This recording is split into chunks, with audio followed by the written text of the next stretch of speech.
Peut-être que la meilleure version de moi, c'est une version chill.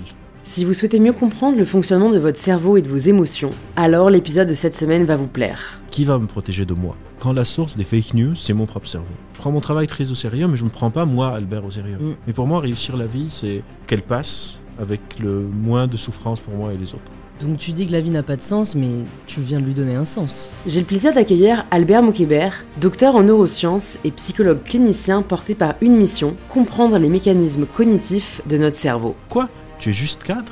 Tu es pas encore CEO? Qu'est-ce que tu fais? Être la meilleure version de moi, faire le maximum de fric, être le plus beau, être le machin, c'est des injonctions qui, en tant que psy, font aussi beaucoup de dégâts. On appelle ça une anxiété de performance. Pourquoi est-ce que tu fais les choses? Mais comprendre ne veut pas dire améliorer, et Albert est très critique de l'ère de l'optimisation de soi dans laquelle on est entré, une injonction qui est loin de servir notre bonheur. Est-ce que c'est utile? Mais est-ce que le plaisir n'est pas une forme d'utilité? Imagine, j'ai une baguette magique, et je fais pfiou, et maintenant tu es la meilleure version possible de toi. Now what? Juste avant que l'épisode ne commence, j'aimerais faire un gros big up à tous les fidèles auditeurs et auditrices d'InPower, à toutes celles et ceux qui ont pris le temps de s'abonner au podcast, ça me fait vraiment chaud au cœur. Et je suis ravie de vous inviter à rejoindre ma conversation avec Albert Moukébert. Bonjour Albert. Bonjour. Bienvenue sur InPower. Merci. Je suis ravie de t'accueillir. Big up à Sama Karaki qui nous a mis en relation. Vous avez sûrement écouté l'épisode avec Sama si vous nous regardez, sinon je le mettrai dans les notes parce qu'il était vraiment super. On va parler de pas mal de choses. En fait, ce qui est bien avec le cerveau, c'est que c'est un sujet inépuisable. Mais avant de venir un peu dans tous ces détails, la première question que je pose à tous mes invités, c'est de se présenter de la façon dont ils le souhaitent. Je m'appelle Albert. Je suis docteur en neurosciences et psychologue.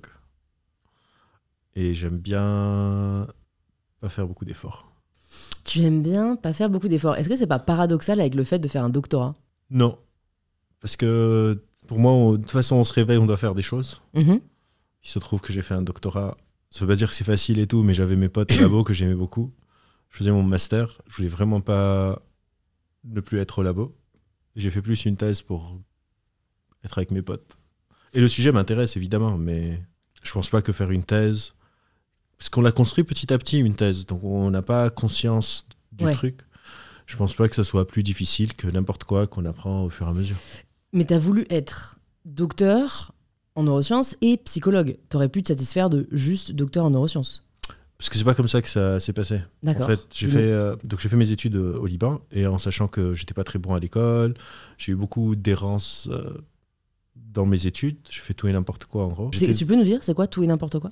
J'ai commencé en biologie parce que je voulais faire de la génétique. Et quand je suis arrivé au cours de génétique, je trouve ça désastreux. Et surtout, j'étais pas très bon en chimie organique, des trucs comme ça. Donc j'ai un pote, j'étais un peu geek. J'ai un pote qui venait d'ouvrir une boîte d'informatique. Il m'a dit, tu veux pas venir bosser avec nous? Et à l'époque, il y avait des certifications de Microsoft, on pouvait faire des certifications et le faire. J'ai dit OK. Du coup, je disais à mes parents que j'allais à la fac, mais j'allais plus à la fac, j'allais au taf.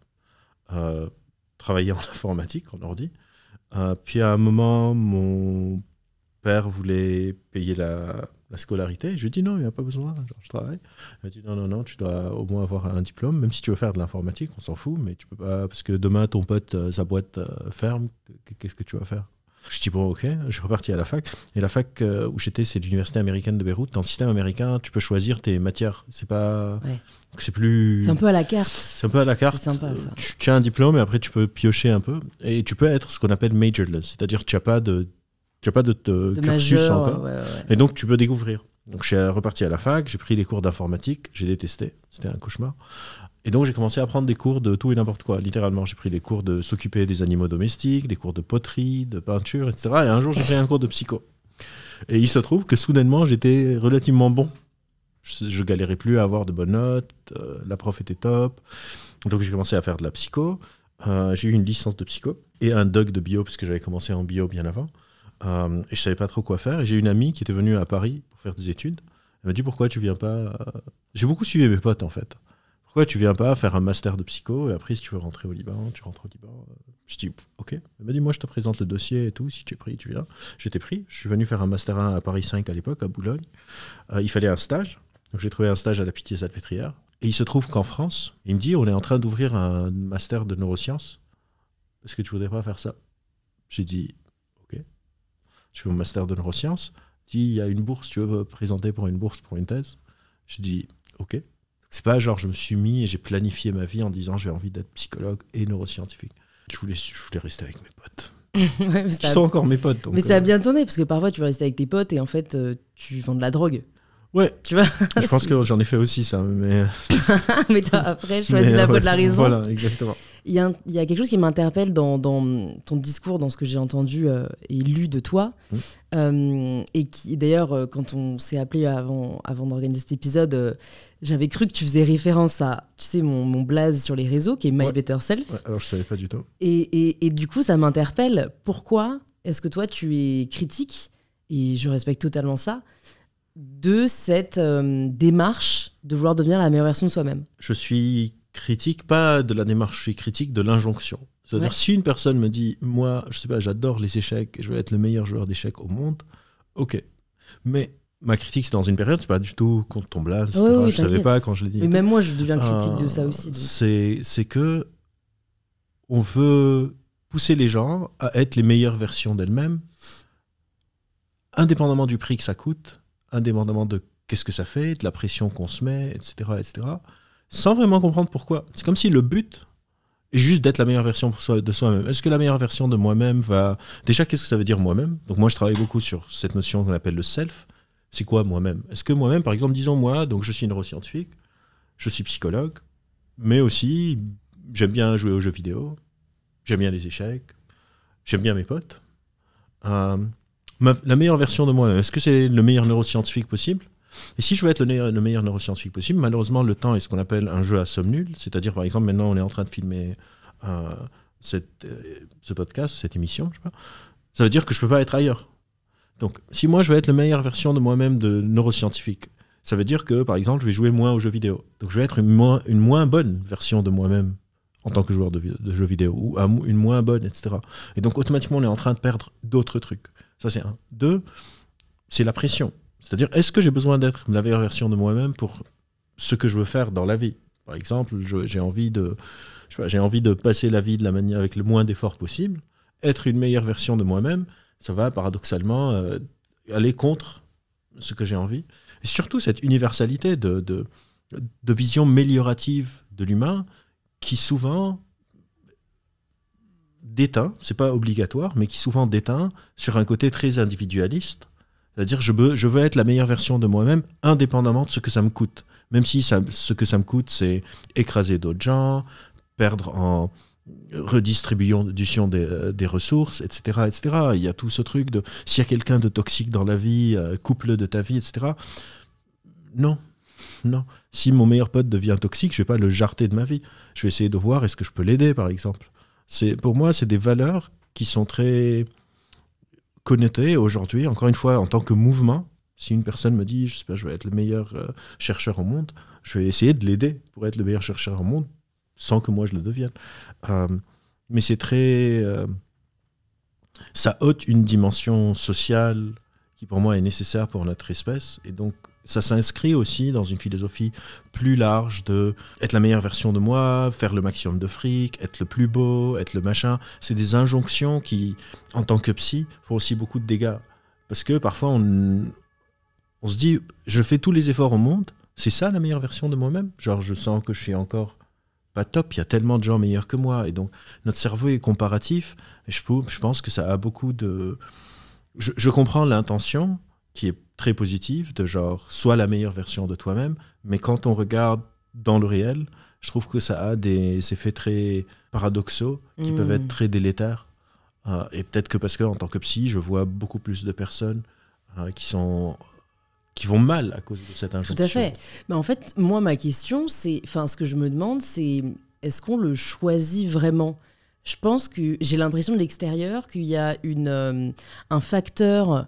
sociétal qui est indéniable, mais il y a aussi presque un facteur, j'ai envie de dire, génétique, où j'ai lu que toi, par exemple, tu parlais des échecs et tu disais que tu n'avais pas forcément envie de devenir le meilleur joueur d'échecs au monde, que tu kiffais juste jouer aux échecs. J'aimerais beaucoup, moi, juste faire quelque chose et me satisfaire de l'exercice de cette activité. Mais j'ai l'impression que je suis un peu wired, branché, pour chercher à faire mieux. Et je tire une vraie satisfaction de me dire, je sais pas, en musculation par exemple, j'ai soulevé un peu plus lourd, je suis allée un peu plus loin. Et voilà, est-ce qu'on peut finalement se détacher de cette recherche incessante de performance? Parce que je suis la première à vouloir m'en détacher. Alors, il y a deux choses dans ce que tu dis. Donc, il y a, est-ce qu'on peut s'en détacher? Et je pense que oui, parce que je pense que, encore une fois, on présente le self comme une sorte de monolithe, alors que quand on le comprend, c'est pas comme ça. Donc, il y a des parties en toi qui probablement n'essayent pas d'être les meilleures. Et donc, comment est-ce qu'on peut faire? Mais surtout, je reviens à ce que je disais avant, c'est-à-dire, si par exemple, toi, tu as cette drive, tu as ce wiring qui fait que tu as besoin d'être la meilleure tout le temps, pourquoi pas? Mon problème n'est pas avec une personne qui me dit je vais être la meilleure personne possible. Mon problème, c'est vraiment avec une sorte de courant de pensée qui dit que tout le monde doit être la meilleure version d'eux-mêmes. En sachant que, je sais pas, par exemple, je joue à la guitare. Quand on commence à jouer à la guitare, on appuie sur les cordes de toutes nos forces pour faire sortir le son, pour ceux qui connaissent un peu la guitare. Mais à un moment, on réalise que j'ai pas besoin d'appuyer de toutes mes forces. Par exemple, 20% de ma force est assez pour sortir un son assez net, 30% de ma force. Et donc aussi, quelque part, être tout le temps au setting maximum, peut-être que je suis en train de perdre beaucoup de force. Imagine que je vais être le meilleur joueur d'échecs au monde, par exemple, et je suis un génie des échecs. Peut-être que être 70% de better self que je peux être est assez pour gagner tout le monde. Pourquoi est-ce que je vais mettre ces 30% en plus, en sachant que quand on est dans une phase d'apprentissage, plus on gagne, plus on arrive au bout, et plus il faut plus d'efforts pour combler des mini progrès. C'est-à-dire, si moi, je sais pas, je joue à la guitare, il me faut 50% pour pouvoir jouer 90% des morceaux au monde, on va dire, c'est des chiffres au hasard. Et après, pour chaque pourcent en plus, il faut mettre un effort de dingue. Il faut se demander, est-ce que cet effort vaut la peine. Vaut la peine, et surtout, qu'est-ce que c'est en train de me coûter? Parce que le temps est un jeu à somme nulle. C'est-à-dire, est-ce que je vais investir 10 heures par jour pour m'améliorer de 1%, alors que ces 10 heures, je ne suis pas en train de les passer avec mes potes, à d'autres activités? Peut-être que à côté de, je sais pas, la muscu, tu aimes bien, je sais pas, découvrir de la nouvelle musique. Et que tu n'arrives pas à découvrir de la nouvelle musique en faisant de la muscu, pour une raison ou pour une autre, bah, tu es en train de perdre d'autres trucs. Donc il y a déjà ça. Et deux, encore une fois, c'est que cette better self n'est pas en train juste d'être, par exemple, je vais être la meilleure personne, qui a le plus de compassion, le plus de compréhension. Parce qu'aussi, il y a des sortes de disorders, je sais pas qu'on dit, de troubles qui sont en train d'émerger. Par exemple, je veux être la meilleure version de moi physiquement. Tout le monde connaît deux troubles du comportement alimentaire, l'anorexie et la boulimie. Et maintenant, on est en train de voir émerger un nouveau trouble, l'orthorexie. Il faut tout le temps, my body is my temple, il faut tout le temps que je mange hyper sain. Je suis à un dîner, je préfère ne pas manger que prendre un bout de pain parce que qu'est-ce que je vais faire de mon compte calorique? Et donc, il y a quelque part une sorte, on appelle ça une anxiété de performance. Ce n'est plus un truc sain en mode, je veux être la meilleure version de moi. Évidemment que je ne me réveille pas en me disant, je vais être un mec pourri. Mais c'est peut-être que la meilleure version de moi, c'est pas... En fait, dans le mot meilleur, on peut dire que meilleur, c'est au max. Mais peut-être que meilleur, par exemple, c'est où je me sens le plus confortable. Peut-être que la meilleure version de moi, c'est une version chill. Comment cette perception des choses influence ton rapport au temps? Ça influence beaucoup mon rapport au temps, dans le sens, que je dis jamais que j'ai pas de temps. D'accord. Donc, par exemple, je consulte 1 jour par semaine, parce que j'ai plein d'activités, et donc je suis full. Mais par exemple, je dis jamais non à de nouvelles personnes. Même si je vais les voir une fois et après les réorienter. Si quelqu'un m'écrit un mail, me dit, je sais pas, je t'ai écouté sur le podcast et je trouve ça vraiment bien, je pense que tu me conviens, est-ce que tu peux me prendre en thérapie? Je dis tout le temps OK. Je pense que quand on n'a plus le temps, on est mort. Genre, c'est le seul truc qu'on a. On peut perdre notre argent, on peut perdre notre pote, on peut perdre notre santé, on peut tout perdre, mais le temps, c'est la seule chose qu'on a tout le temps. Mm-hmm. Parce que par définition, la mort, c'est la fin du temps de la personne. Et surtout, je me mets pas vraiment je cours pas. J'essaye de pas courir. Alors que quand je raconte tout ce que je fais, les gens disent, mais comment est-ce que tu as le temps? Et je pense que c'est une attitude intérieure. C'est-à-dire, je sais pas, aujourd'hui on filme, après j'ai un truc, puis j'ai un truc, puis j'ai un truc, puis j'ai un truc, puis j'ai un truc, mais je me déplace lentement. Tu n'es pas dans une recherche d'optimisation de ton temps? Pas du tout. Parce que tu vois, ce que j'admire avec cette mentalité, c'est que, en effet, moi j'ai conscience du fait que vouloir, alors c'est pas forcément devenir la meilleure, mais en tout cas m'améliorer dans un domaine, voilà, que ce soit pour ma marque de sous-vêtements, que ce soit pour le podcast, l'écriture, ça demande d'y allouer du temps parce qu'on devient meilleur avant tout avec la pratique. Tu me diras si c'est bien le cas. Ouais, c'est clair. Mais Mais d'un autre côté, en effet, j'ai envie de consacrer quand même du temps à mes amis, Ouais. à ma famille, à lire, enfin, à faire des choses que j'aime. Mais j'ai l'impression que tout ça demande une discipline et justement, tu vois, un côté très... Enfin, moi, je suis assez... j'essaie de trouver un terme positif, mais assez... on va dire avare, hein, mais... Je fais attention à où j'alloue mon temps quoi. Ouais. Et j'ai l'impression que c'est comme ça que je serai épanouie parce que du coup, je fais attention à ne rien laisser ou en tout cas à laisser le moins de côté possible.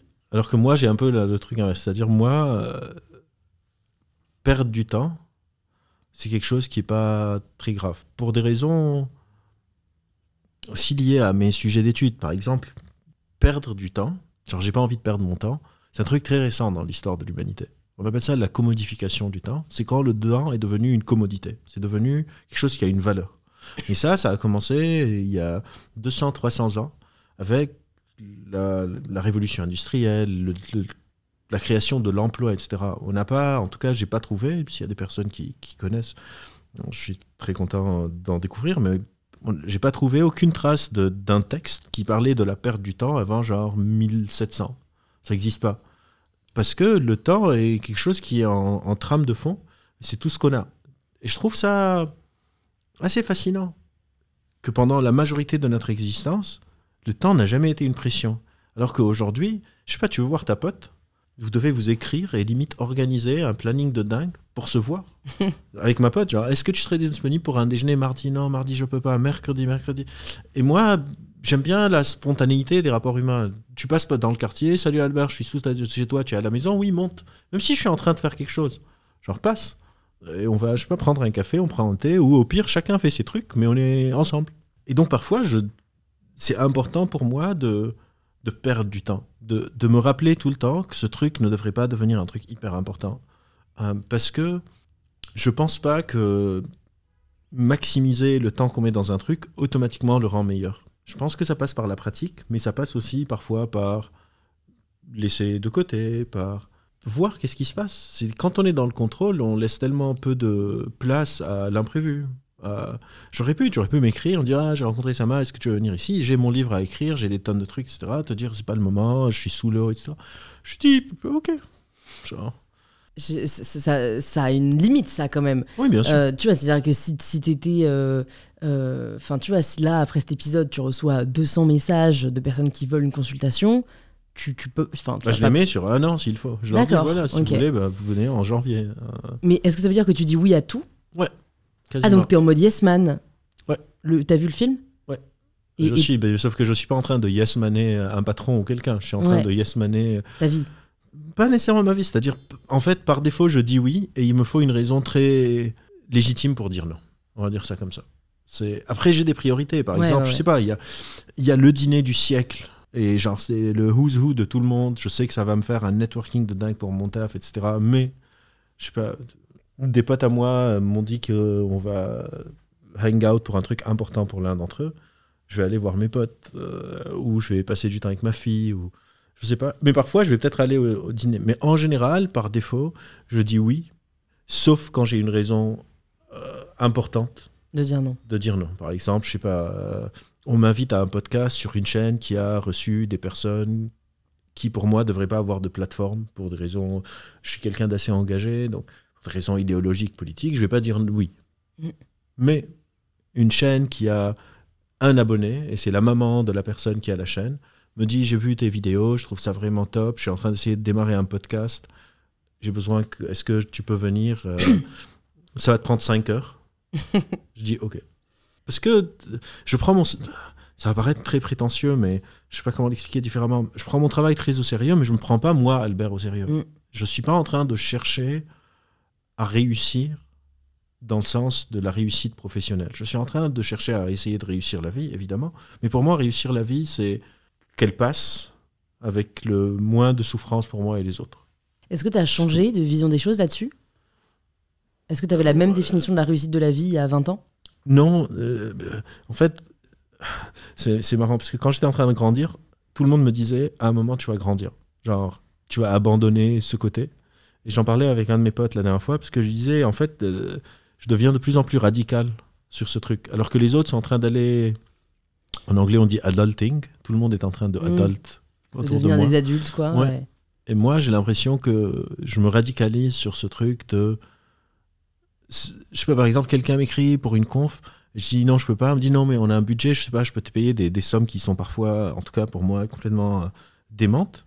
Mais non, genre, si c'est non, non. Alors que mes potes me disent, mais genre, c'est 1 heure, tu vas te faire je sais pas combien. Et c'est parce que aussi j'ai le privilège de pouvoir dire non. Évidemment, j'ai bossé, quand je suis arrivé du Liban, j'avais aucun rond, etc. J'ai fait tout et n'importe quoi comme taf. Mais maintenant que j'ai ce privilège,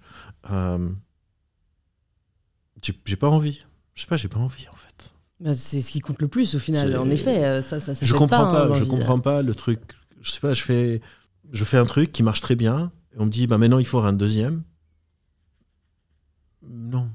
Pas parce que j'ai pas envie, pas parce que je pense que les drives des gens, leur motivation, doivent dépendre d'eux, et pas d'une sorte de pression d'être le meilleur, d'être le machin, de faire ce truc. C'est vraiment, ça se résume en une phrase, c'est juste ne pas se prendre au sérieux. Genre, je me prends pas au sérieux. Tu peux me manquer de respect, tu peux m'insulter, tu peux machin. C'est pas très grave.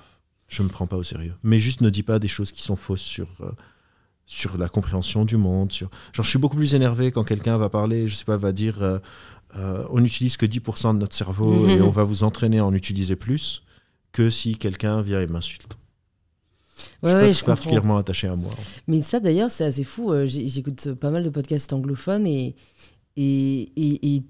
parfois, j'ai vraiment l'impression que le putaclisme vaut plus que l'information et la véracité. Et on en parlait avec Sama, quoi, des gens qui disent bah, voilà le cerveau gauche, voilà le cerveau droit, voilà comment développer son cerveau gauche. Et enfin, les mecs ont des PhD, quoi. Oui, mais en fait, le truc, c'est que derrière ces sursimplifications, bah justement, il y a tout le temps un côté amélioratif. C'est-à-dire, personne ne dit le cerveau fonctionne en cerveau gauche, cerveau droit pour la connaissance. Le cerveau fonctionne en cerveau gauche, cerveau droit. Je vais vous vendre un test pour savoir si vous êtes plutôt cerveau gauche, cerveau droit. Et puis, je vais vous vendre une manière de devenir la meilleure version de vous en boostant vos capacités créatives, etc. Je fais des conférences en entreprise, j'écris des bouquins, etc.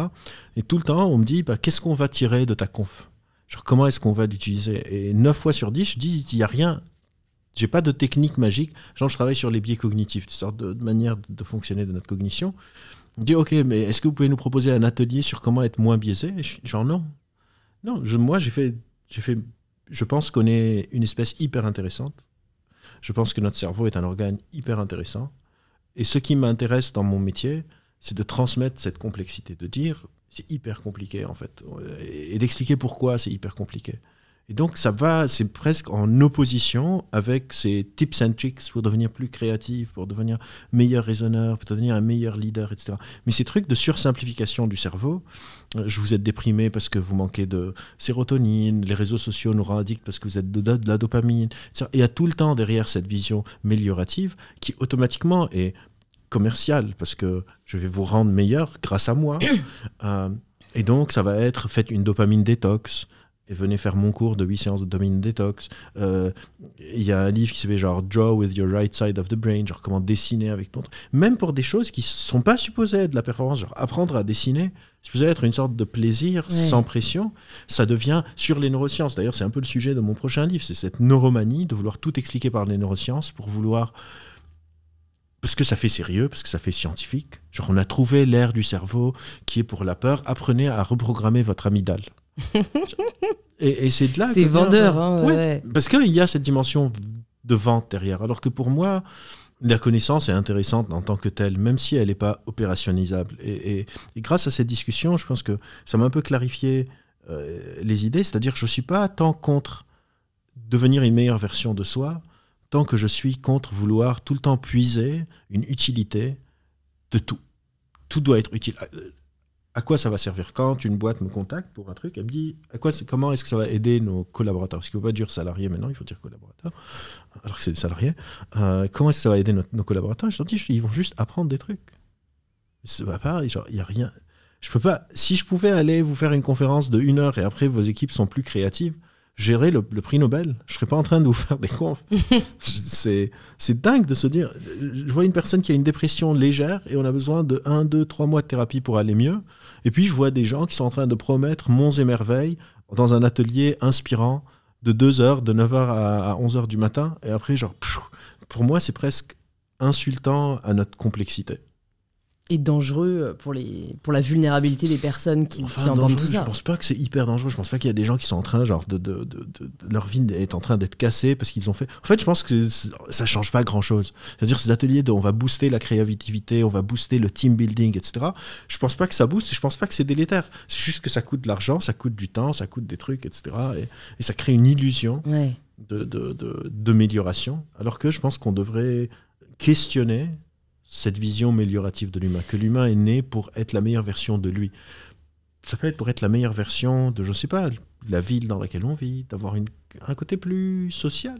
J'entends totalement. Je pense pas que l'humain est né pour être la meilleure version de soi-même. Je pense en effet que c'est très propre au contexte dans lequel on vit, mais qui vit quand même pour, comme tu disais, avoir le moins de souffrance, donc le plus de plaisir, et j'emploierai pas le terme de bonheur parce que je ne crois pas au bonheur, mais plus d'épanouissement possible.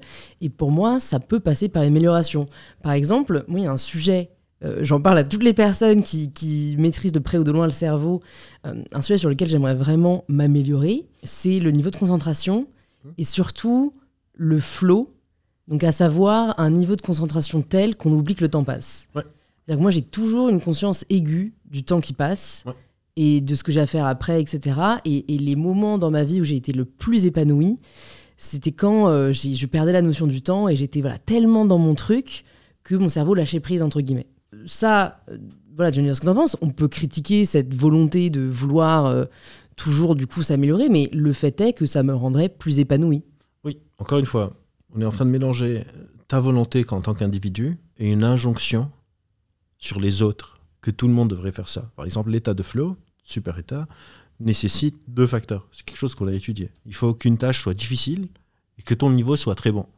Donc le temps d'arriver à l'état de flow, tu dois t'améliorer et faire des choses qui commencent par être assez faciles. Par exemple, on ne peut pas être en flow en jouant du piano avant d'être assez bon et en train de faire un morceau assez difficile. C'est très difficile d'être en flow en Frère Jacques. Mais donc pour arriver là-bas, il faut que tu mettes tout cet effort.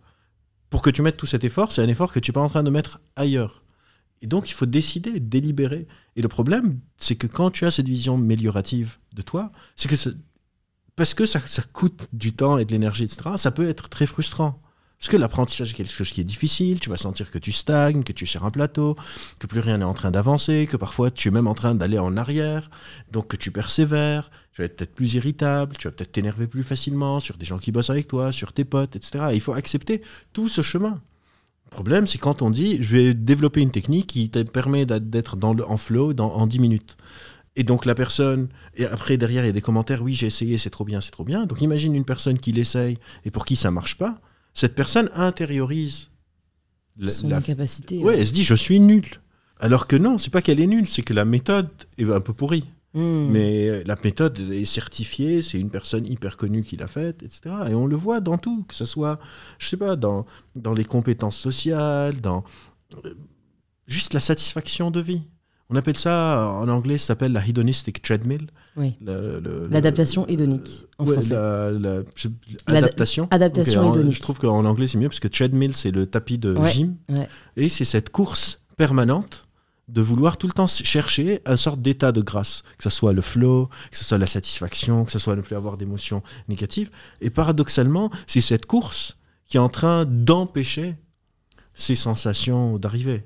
C'est-à-dire, si par exemple, toi, tu es tout le temps en train de penser à qu'est-ce que tu vas faire après, en fait, peut-être que tu ne sentirais pas le temps passer juste en ne pensant plus au temps. Oui, mais je ne choisis pas. Oui, je sais, mais après, après, ça se travaille à l'échelle individuelle.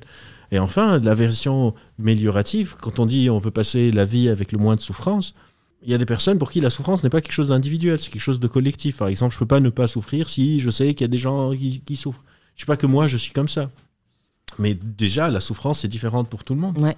Il y a des personnes pour qui savoir qu'elles ont aidé une personne toxique au lieu de la jeter de leur vie, ça leur apporte une gratification beaucoup plus importante que ah ouais, j'ai plus cette personne toxique dans ma vie, mais du coup, je suis seul. Et donc, mon problème, c'est plus avec ces sortes de généralisations qu'il y a une méthode. Pour moi, la vie n'a pas de sens. Et donc, il n'y a pas une méthode, un sens intrinsèque à la vie. Et donc, ces injonctions, et évidemment que c'est très propice à notre époque, parce qu'on ne peut pas sortir une philosophie. Une connaissance est fille de son époque. On est tout le temps, c'est comme des vases communicants. Donc tout ça, ça s'inscrit aussi avec le American Dream, l'ultralibéralisme, l'ultraconsumérisme, de tout le temps avoir tout est un produit. Tout. On ne devient que des sociétés de services. En gros, si tu as de l'argent, tu as accès à des services en plus. Tu peux avoir un coupe-fil à l'aéroport. Il y a des aéroports qui maintenant ont le truc VIP. Tu coupes la file, tu coupes la sécurité, tu coupes tout.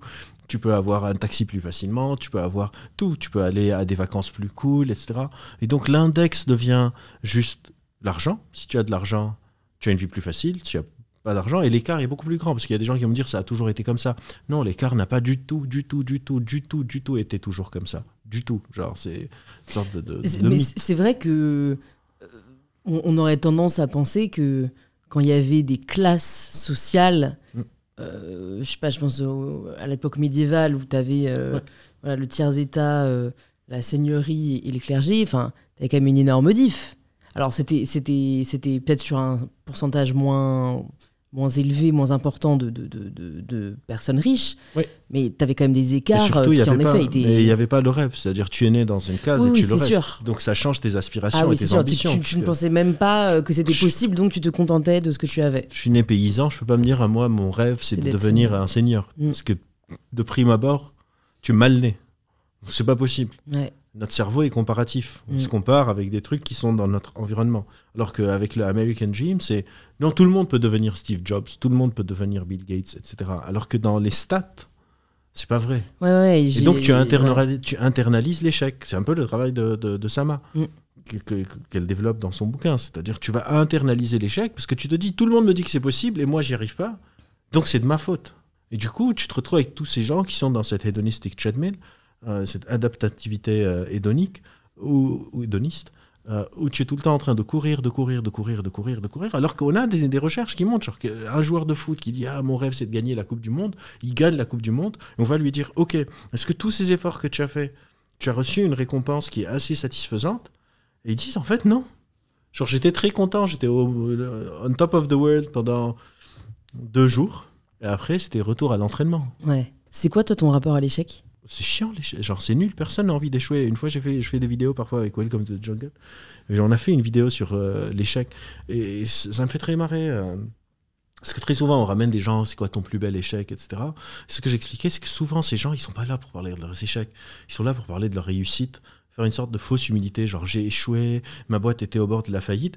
Mais la personne, maintenant, elle est clairement une personne qui a réussi. Donc, elle est juste en train de dire j'ai échoué pour mieux réussir. Moi, ce qui m'intéresse, il y a un philosophe que j'aime beaucoup qui s'appelle Sioran. Ce qui m'intéresse, c'est les gens qui ont échoué et pas réussi. Et on fait jamais ça. On n'invite jamais quelqu'un qui a échoué et qui a pas réussi. Et donc, mais pourquoi, moi, j'aime pas échouer. Après, je comprends que dans des situations d'apprentissage, c'est nécessaire. Je comprends rationnellement que je suis obligé pour devenir meilleur. De parfois, ça va pas marcher. De parfois, quelque chose ne va pas fonctionner. Mais venir dire genre, ah, quand j'ai un échec, je me dis c'est une opportunité d'apprentissage, m'ouvrir à la vie et tout. Non, quand j'échoue, genre, ça fait chier. Oui, mais tu vois, pour rebondir sur ce que tu disais, pourquoi est-ce qu'au moins j'invite pas des gens, par exemple, qui ont enchaîné les échecs, mais parce que tu dis, what's the point, tu vois, c'est... Pourquoi ? Parce que c'est des personnes je suis d'accord avec toi. Du coup, pourquoi dire qu'on s'intéresse à l'échec ? On s'intéresse pas à l'échec, on s'intéresse à la réussite. Oui. Et on veut juste être plus humble. Donc on dit, ah, je m'intéresse à l'échec. Mais si on s'intéresse à l'échec, bah, autant inviter des gens qui ont échoué. Ouais. Et c'est tout. Et dans ce cas-là, tu vas arriver très vite à ton raisonnement. Mais what's the point ? Pourquoi est-ce que je suis en train d'inviter quelqu'un qui va me dire, en fait, j'ai ouvert ma première boîte, elle a fait faillite. Je suis allé m'embaucher dans une boîte miteuse, j'ai été viré. Et maintenant, je suis au RSA. Et je sais pas comment je vais m'en sortir. Peut-être que ça peut être hyper intéressant et peut-être que quelqu'un va le faire et moi, en tout cas, je regarderai. Mais souvent, quand on dit on va parler de l'échec, c'est de la fausse modestie pour dire en fait on va parler de comment tu as galéré avant de réussir hyper bien. Et donc c'est comme si on est à la fin du film. Donc oui, l'échec est nécessaire, mais on va pas aller le glorifier et raconter. Genre les gens qui échouent, et qui n'ont pas la chance après de rebondir, de je sais pas machin, personne n'a envie d'être à leur place, même eux. C'est hyper difficile. Et donc, j'aime pas échouer, même si c'est inévitable. Mais... Alors, il y a quand même, du coup, quelque chose qui m'interpelle, c'est que tu ne cherches pas, j'ai l'impression, consciemment à t'améliorer, mais tu n'aimes pas non plus échouer. Donc, pourquoi est-ce que tu fais les choses ? Déjà, c'est pas que je cherche pas à m'améliorer, je cherche pas à devenir la meilleure version de moi. C'est très, très, très différent. Évidemment que je cherche à m'améliorer en tant que chercheur en neurosciences. J'essaye de comprendre comment fonctionne le cerveau, j'essaye de comprendre ce qui ne sont pas des sujets faciles. Comment est-ce qu'émerge la conscience ? Est-ce qu'on a du libre arbitre ? C'est quoi le lien entre émotion et rationalité ? Est-ce qu'ils sont en opposition ? Comment est-ce qu'on prend une décision ? Comment est-ce qu'on change d'avis ? Sujet très difficile. Et évidemment que j'essaye de m'améliorer pour essayer d'apporter une toute petite brique à l'édifice qu'on appelle la science ou la connaissance humaine. J'essaye pas d'être la meilleure version de moi sur ce point. C'est-à-dire, je vais pas me réveiller et aller au labo et rien faire d'autre tous les jours de manière quasi obsessionnelle, parce que c'est pas moi. Encore une fois, quelqu'un qui le fait, j'ai pas de problème. Mon problème, c'est si cette personne qui le fait dit si tous les chercheurs ne font pas ça, c'est qu'ils sont pas en train de faire l'effort, donc c'est de mauvaises personnes, parce que c'est de leur faute, parce qu'ils sont pas en train de le faire assez. Donc, encore une fois, il y a une différence entre l'individu et l'injonction générale. Donc, j'essaye de m'améliorer, mais je m'acharne pas dessus. Ça, c'est sûr. Mais c'est une très bonne question de pourquoi est-ce que je fais les choses. Et la réponse va être un peu bizarre, mais c'est parce qu'on n'a pas le temps. Mais genre, chacun a sa philosophie un peu de vie. Moi, ma philosophie de vie, genre, je me réveille. Je ne peux pas dormir tout le temps. Je me réveille. Il faut que je fasse des choses. Autant faire des choses qui ne sont pas trop désagréables et qui, de préférence, m'intéressent. Donc, je fais des choses parce que de toute façon, il faut que je fasse des choses. Et donc, je choisis les choses qui me plaisent, qui m'amusent, qui sont cool. Je sais pas si tu connais le Shuggy, c'est un emoji qui fait comme ça. Oui. Je l'ai tatoué. Ah ouais ? Pour moi, ouais, c'est... je sais pas ce que c'est. Ok. Et pour moi, c'est ça, c'est genre ok. Genre, c'est très nonchalant. Oui, genre c'est oisif, j'aime bien l'oisiveté. Oui, on peut dire que c'est nonchalant. Mais c'est une nonchalance par rapport à moi. Je suis jamais nonchalant avec des personnes qui viennent être en consulte. Je suis jamais nonchalant quand je suis en train de faire une conf. Je suis pas nonchalant dans ce que je suis en train de dire maintenant. C'est une attitude entre Albert et Albert. Tu es pas tellement important en fait. Ça, c'est un autre truc de My Better Self, c'est genre you're special, you're important. J'y crois pas. Non, je suis pas particulièrement important, je suis pas particulièrement spécial.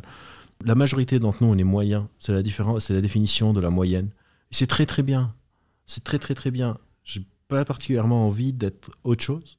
Parce que c'est encore une fois une philosophie de vie. Pour moi, à un moment, j'ai capté qu'on va tous mourir. Et du coup, la vie va passer, je vais mourir à un moment. Je veux juste la traverser en me prenant le moins la tête possible et en causant le moins de souffrance autour de moi. Donc tu dis que la vie n'a pas de sens, mais tu viens de lui donner un sens.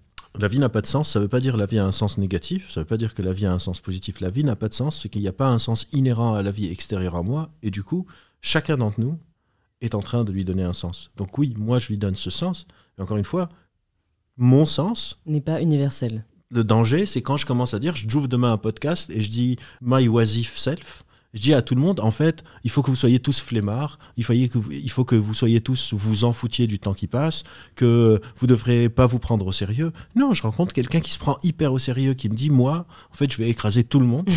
C'est ça le but de ma vie. Je le respecte. Peut-être qu'on va pas être d'accord, peut-être que je vais le combattre s'il devient, je sais pas, quelqu'un dans la vie publique. Mais la vie n'a pas de sens, donc chacun peut créer le sens qu'il veut. Par rapport à ce que tu viens de dire sur la personne avec qui tu serais pas d'accord, avec qui tu échangerais, tu l'as dit un peu plus tôt que tu pouvais refuser une interview sur un média si jamais ils reçoivent des personnes qui, à ton sens, ne devraient pas avoir de plateforme. Ouais. Qui sont ces personnes-là et pourquoi on ne devrait pas leur donner la parole ? Est-ce que le propre de la démocratie, et je me fais l'avocat du diable parce que je pense pareil, mais est-ce que le propre de la démocratie, ce n'est pas de donner la parole à tout le monde ? Non. Le propre de la démocratie, c'est pas d'empêcher la parole des gens, pas de donner la parole. C'est-à-dire, moi, demain, j'ai un podcast, c'est pas du tout antidémocratique si je dis, moi, je reçois pas des gens de l'extrême droite, par exemple. Oui. Parce qu'ils ont ces news, ils ont des tonnes d'autres plateformes où ils n'ont pas besoin de moi. J'ai pas besoin de donner encore plus de plateformes. Donc, le propre de la démocratie, et ça, je pense, c'est un truc qu'on confond tout le temps. La liberté d'expression, c'est pas la garantie d'avoir une plateforme pour avoir la liberté d'expression. C'est-à-dire, tu peux exprimer ce que tu veux, On ne peut pas te mettre en tôle, on ne peut pas t'interdire, mais on n'est pas obligé de te donner la parole. De te donner la parole. Tu te fais déplatformer de YouTube, c'est pas de la censure. Tu peux aller ouvrir ta propre chaîne. Si tu arrives pas à créer un site comme YouTube, bah, désolé pour toi. Mais c'est-à-dire que tes idées ne font pas tellement écho. Mais si YouTube commence à donner, et c'est leur droit aussi, hein, si YouTube décide de devenir une plateforme, je sais pas, d'extrême droite, j'irai pas à YouTube, c'est mon choix. Mais la liberté d'expression, c'est pas l'obligation d'avoir une plateforme. Et surtout, c'est pas une liberté. La liberté d'expression, c'est pas la liberté de la conséquence de ton expression. C'est-à-dire, si quelqu'un va et dit quelque chose d'hyper raciste, on décide que nous, on veut boycotter cette personne, c'est aussi notre prérogative. Tu as le droit de dire ce que tu veux, j'ai le droit de penser que c'est pourri. Et donc, je veux pas être avec toi. Tout le monde parle de la cancel culture, machin. Mais en fait, c'est juste un mot qui existe déjà, ça s'appelle du boycott. Quand quelqu'un se fait canceler, ça veut rien dire. La personne est juste en train de se faire boycotter parce que des humains, et c'est leur droit aussi, estiment que ce que cette personne représente, c'est quelque chose qu'ils ne veulent pas support. Une personne qui se fait canceler, elle n'a aucune conséquence juridique. Ce n'est pas un terme juridique. Donc si moi, demain, je suis un neuroscientifique, je dis quelque chose d'hyper homophobe, et les gens me disent, en fait, on ne veut plus t'inviter parce que tu es homophobe, je ne suis pas en train de me faire cancel, dans le sens où les flics arrivent chez moi et on me dit, c'est juste, les gens n'ont plus envie d'être associés avec moi. Et ils ont entièrement leurs droits. Après, on peut débattre de quel est le threshold. Le curseur. Oui, le curseur, à partir de quel moment je me dis, ok, moi je veux plus m'associer à cette personne. Et on pourrait dire qu'il y a certaines personnes qui ont un curseur très très bas, genre à n'importe quelle mini déviation, on fait une campagne de boycott. Ça, c'est un autre sujet. Mais ce truc de, on va cancel, ça s'appelle le boycott, ça existe, c'est un droit aussi qui est démocratique, de dire, moi, cette enseigne est en train, je sais pas, d'embaucher des enfants à l'autre bout de la terre, je veux pas acheter, je suis pas en train de la cancel. Elle a le droit de faire ça. Je pense qu'elle ne devrait pas avoir le droit, mais dans le monde aujourd'hui... c'est pas tellement légal. Ouais. Non, mais voilà. Et moi, j'ai le droit de dire, en fait, je ne veux pas être associé avec toi. Donc oui, moi, des plateformes qui reçoivent des gens d'extrême droite, je n'ai pas envie d'être avec eux. Des gens qui reçoivent des personnes qui poussent des soins, par exemple, qui, on sait, non seulement ne marchent pas, mais empirent la qualité de soins qu'une personne pourrait recevoir, je n'ai pas envie d'être associé avec vous. Ça ne veut pas dire que je vais... défendre des positions autres ou que je vais juste aller chez des gens qui pensent comme moi. Mais il y a certaines choses où je me dis, inviter quelqu'un d'autre. Et de la même manière, si moi j'ai une plateforme, je ne vais pas inviter tout le monde. Parce que je pense qu'ils ont assez de déco en société et que j'ai pas envie de les inviter. Ouais, c'est hyper intéressant. C'est un peu le sujet d'une vidéo que j'ai sortie hier où je réfléchis à ça. Et j'en suis arrivée à la conclusion, en effet, que le problème aujourd'hui, c'est qu'on a tous un curseur différent sur ce qu'on tolère ou non, mais qu'on part du principe que notre curseur est le bon, est le juste curseur. Et donc, en effet, si je suis la première à dénoncer notamment des enseignes de fast fashion qui exploitent des travailleurs, et ça me semble normal de le faire, mais à l'inverse, je le prends extrêmement personnellement quand des personnes vont... m'accuser de ne pas être vraiment engagée pour la planète parce que je ne suis pas végétarienne. Et j'ai réalisé qu'en fait, c'était juste mon curseur et que les personnes qui m'accusaient de ne pas être parfaites, c'est leur curseur. Mais le problème que j'ai aujourd'hui, c'est que du coup, le fait de ne pas avoir le même curseur est une forme de justification au boycott. Alors qu'on pourrait juste dire, on n'a pas le même curseur, c'est pas grave en fait. Enfin, tu vois, nous, de notre conversation, on n'a pas exactement le même curseur. C'est pas grave, je peux quand même te parler, je peux quand même te recevoir, tu vois. Et c'est un peu aujourd'hui le problème que j'ai avec la faculté à condamner extrêmement rapide, c'est qu'on oublie, il n'y a plus de droit à l'erreur, il n'y a plus de seconde chance, il n'y a plus juste de réflexion, et on a le droit de débattre, et ce qu'on dit n'est pas forcément parfait, ça ne veut pas dire qu'on doit condamner les personnes qui le disent. En fait, tu as répondu à ça au début, ça dépend du curseur. Il y a chez chacun ce qu'on appelle des valeurs sacrées. Ça n'a rien à voir avec la religion. Les valeurs sacrées, c'est des choses qui sont genre des no-no pour nous. Et on peut dire qu'aujourd'hui, il y a des groupes pour qui les valeurs sacrées sont très très larges. Alors qu'en général, c'est un truc hyper restreint. Par exemple, je sais pas... pour faire un truc hyper simple, la pédophilie, c'est une valeur sacrée. Genre, je peux pas jamais inviter une personne pédophile, jamais acheter d'un business pédophile, etc. Pédocriminel. Pédocriminel. Si on veut être woke. Pédocriminel.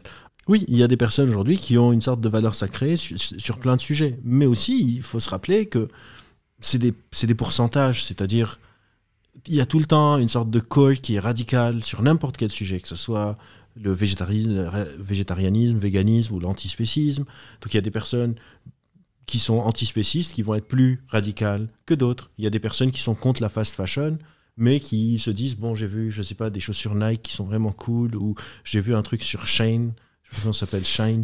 On n'a même pas besoin de le savoir parce que ça vaut pas la peine de les mentionner. Très bien, je me dis, bon, ce truc, j'ai vraiment flashé, je l'ai acheté une fois, alors que pour quelqu'un d'autre, c'est genre, quoi, tu as acheté une fois sur ce site, c'est complètement dément que tu fasses ça, alors que moi, je suis engagé quotidiennement pour les interdire de la vente, parce que ce qu'ils font n'est pas éthique. Donc c'est normal, et c'est juste qu'aujourd'hui, on a tous une plateforme, et donc on peut tous faire plus de boucans, mais pour moi, ça, c'est sain. Moi, j'ai pas de problème avec ce truc dans la société actuelle. Tout le monde dit, ah, c'est en train de machin. Je pense déjà, qu'il y a des problèmes beaucoup plus graves, mais ça, c'est un mauvais argument. Mais surtout, on vient tous d'avoir des plateformes, et on est encore en train d'essayer de comprendre qu'est-ce qu'on va en faire. Donc là aussi, on parle tous du droit à l'échec. Il faut aussi le droit à l'échec de ne pas comprendre comment utiliser nos outils technologiques encore et d'attendre, ça fait même pas 10-15 ans qu'il y a les réseaux sociaux, d'attendre qu'on se donne encore 10-15 ans et puis ça va se tasser, je pense, mais ça va se tasser d'un côté ou de l'autre, mais on est encore en train d'essayer de comprendre, on a soudainement tous une voix. Alors, ce qu'on est en train de faire maintenant, il y a 15 ans, c'était pas possible. C'était soit je passe à la télé, soit je passe à la radio. C'est fini. Et donc, oui, on ne sait pas encore comment utiliser ces outils. Chacun peut s'exprimer, chacun peut exprimer son curseur. Le curseur n'est plus quelque chose de descendant d'une sorte d'autorité. Et limite, c'est sain, le temps de voir qu'est-ce qu'on va en faire. Comme ça, on découvre toute la variabilité qu'il y a. Mais je peux comprendre que si quelqu'un est antispéciste, donc pour lui, un autre animal est quelqu'un de vivant comme un humain, elle ne peut pas supporter que quelqu'un soit en train de manger un autre individu devant elle. Je le comprends. Est-ce que ça veut dire qu'elle peut forcer tous les autres à faire la même chose? Non, et surtout, ils ne le font pas. Donc, on peut descendre maintenant après et manger un burger. Mais c'est juste que aussi, je pense qu'on s'offusque très vite. Genre, tout le monde traite les autres d'être fragiles et tout le monde traite les autres d'être victimisants. Alors que c'est juste des valeurs différentes et des combats différents. Et au final, pour moi, c'est ça la politique. La politique, c'est l'organisation d'un groupe d'humains et chacun défend ses valeurs. Chacun décide où il veut aller ou pas. Et donc moi, oui, par défaut, je dis oui, sauf quand j'ai une raison de dire non. Et dire non, c'est par exemple, oui, j'irai pas dans des médias d'extrême droite, même si l'extrême droite fait genre non, mais nous, c'est pas très grave, machin. Et je suis d'accord que quelqu'un qui regarde ce truc dit ah, lui, c'est un bien-pensant, machin. J'ai aucun problème. Oui, je suis un bien-pensant, j'aime bien le politiquement correct. Je vois pas pourquoi on voudrait être un faux-pensant ou un mal-pensant. Je comprends pas pourquoi on voudrait être incorrect. Donc c'est des trucs que j'assume depuis très longtemps, j'ai pas de problème. T'as jamais peur de déplaire? J'ai très peur de déplaire les gens que j'aime bien. Mais je peux pas vivre dans une drogue de déplaire tout le monde, quoi. Si un de mes potes me dit putain, tu m'as vraiment déçu, ou une de mes amies me dit c'était vraiment pas cool ce que tu as fait, je peux culpabiliser pendant 10 mois dessus. Et ça me trotte dans la tête et je suis en train de faire autre chose et bim, j'ai un flash. Je suis très facilement chantable. Chantable? On peut me chanter très facilement, un chantage émotionnel. Je suis vraiment nul à ça, avec les gens que j'aime bien. Mais non, genre si quelqu'un dit ah oui, lui, je sais pas, c'est un woke. Tu t'en fous? Oui. En parlant de chantage émotionnel, je sais plus si c'était dans un article aussi que j'ai lu de toi où tu parlais de gaslighting et un peu de manipulation. Et je me suis dit, tiens, c'est intéressant, j'en ai jamais parlé dans un épisode, mais c'est malheureusement encore trop fréquent. Comment est-ce qu'une personne en couple pourrait se prémunir de ça, ou le cas échéant, si ça lui arrive, s'en rendre compte, tu vois, prendre conscience qu'on est en train de se faire manipuler, tu vois, par un pervers narcissique, par exemple. Enfin, vu que j'ai l'impression que ça repose un peu sur des mécanismes psychiques. Est-ce que tu as des billes à nous apporter là-dessus? Les autres, tes potes. Ouais. C'est les écouter. Ouais, c'est très très difficile. En fait, par exemple, je travaille sur la désinformation en ligne. Je suis membre du panel d'experts du CSA, maintenant l'ARCOM, pour la lutte contre la désinformation en ligne. Et donc, on a beaucoup pensé à comment apprendre aux gens l'éducation aux médias, vérifier les sources, s'assurer qu'il y a plusieurs sources, etc. Et on a des outils, on a des billes, comme tu dis. Mais moi, ce qui m'intéresse dans mon travail, c'est qui va me protéger de moi. Quand la source des fake news, c'est mon propre cerveau. Par exemple, quand mon cerveau est en train de me convaincre que cette personne est bonne pour moi, alors que clairement, cette personne est abusive et mal intentionné, me fait douter de ma propre mémoire, comme c'est le cas dans le gaslighting, etc. Et on ne peut pas penser par soi-même. Une des plus fausses conceptions que j'entends sur le raisonnement critique, c'est pense par toi-même, fais tes propres recherches. On est des animaux sociaux. Il faut apprendre à penser contre son cerveau avec le cerveau des autres. Et donc c'est très important d'avoir dans son entourage des gens de confiance, des gens que je sais sont bienveillants pour moi. Et si moi, j'ai des signaux qui viennent de moi, parce que souvent quand on est dans des relations comme ça, on n'est pas très à l'aise, mais on rationalise. On trouve des excuses, on pardonne, il était fatigué, il passe par une période de stress, il a mal, il a machin. Si j'ai des gens qui sont importants pour moi, que je sais ont mes meilleurs intérêts à cœur, etc., et qu'ils me disent, qu'elles me disent que ce que je suis en train de faire est mauvais pour moi, je devrais avoir une sorte d'humilité de me dire je vais les écouter au-dessus de ce que moi je suis en train de me dire. D'apprendre à... Ça s'appelle de la conformité informationnelle, d'apprendre à me conformer à l'opinion de ces gens qui sont avec moi depuis très très longtemps, qui sont en train de me dire que je suis en train de faire quelque chose qui n'est pas bien pour moi, alors que je le sens un peu, parce que c'est pas possible de s'en rendre compte seul. C'est hyper compliqué. Je dirais pas c'est pas possible, mais c'est hyper compliqué. On n'a pas une méthode magique. Et pour moi, cette dimension sociale de la cognition humaine, des relations sociales, des relations amicales, des relations familiales, quand on a la chance de tomber sur une famille, parce que la différence entre la famille et les amis, et tout le monde la connaît, c'est qu'on ne choisit pas notre famille, on choisit nos amis. La chance d'avoir choisi des amis qui sont cool, qui sont bienveillants, qui m'aiment bien, même si parfois certains peuvent être toxiques, mais c'est pas quand même, je pense que c'est le plus gros facteur de protection qu'on peut avoir dans la vie. Ok. Mais ça demande à faire passer la raison au-dessus de l'émotion. Je fais une conf hier, le matin, tu aurais dû venir. J'aurais dû, mais je n'étais pas au courant. Sur les émotions et les raisons, parce qu'ils ne sont pas en opposition. D'accord. Nos émotions. En fait, il faut penser plutôt, c'est court, ça prend 2 heures, mais je vais faire la version condensée. C'est tout le temps une dyade émotion, raison, motivation, contre une autre dyade émotion, raison, motivation. Il n'y a quasiment jamais une émotion qui est en opposition à une raison. Chaque émotion est tout le temps accompagnée d'un raisonnement et d'une motivation. Et chaque autre émotion, par exemple, je suis dans une relation qui est mauvaise pour moi, mes émotions sont plutôt négatives, mon cerveau me dit non mais comment est-ce qu'il a pu faire ça, et ma motivation, j'ai envie que ça s'arrête et je veux partir. Et il y a une autre triade ou dyade, une émotion qui me dit je sais pas mais je l'aime, un raisonnement qui dit mais il était fatigué, il voulait pas vraiment m'insulter ou il veut pas vraiment me taper ou je sais pas quoi, une motivation, j'ai envie de rester parce que je pense que si je mets assez d'efforts, ce truc va marcher. C'est tout le temps cette opposition. Et donc oui, c'est de mettre de côté parfois la dyade qui est plus forte, qui est le choix par défaut, qui est de rester. C'est tout le temps plus difficile de partir que de rester. Et donc oui, ça nécessite cette sorte d'humilité entre soi et soi-même, de se dire en fait, si j'ai 4, 5, 6 potes qui se connaissent pas, qui sont en train de me dire que je fais n'importe quoi, peut-être que je devrais pas m'écouter, et que je devrais les écouter à eux.